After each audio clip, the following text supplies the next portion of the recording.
একটি শান্ত বাংলার গ্রাম, নদীর ধারে কুয়াশায় মোড়া প্রভাতে সেখানে বসবাস করতেন এক প্রাজ্ঞ সঙ্গীত পণ্ডিত, পণ্ডিত সুরঙ্গন রায়।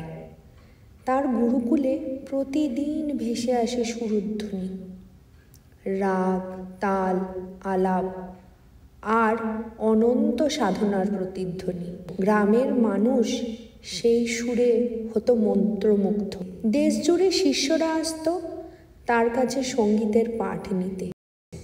তাদের মধ্যেই একজন ছিল মালকোষ।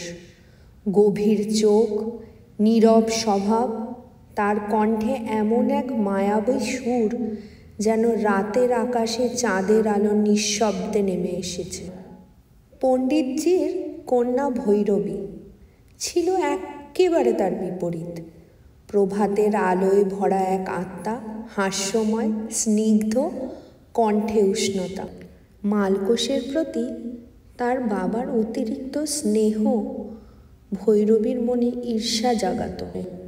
মালকোষের গানের সুরে ছিল এক ব্যথা, আর সেই ব্যথার মধ্যেই ছিল এক অজানা টান। দিন কেটে যায়, চোখে চোখে কথা, সুরে সুরে বন্ধন, ধীরে ধীরে প্রেমের রাগ বেজে ওঠে তাদের অন্তরে।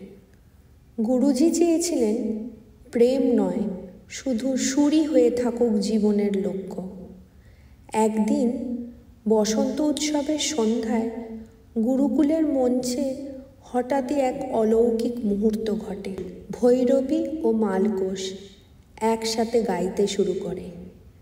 রাগ ভৈরবীর কোমল প্রভাতী সুরে ধীরে ধীরে মিশে যায় মালকোষের গভীর নিশীথের ধ্বনি।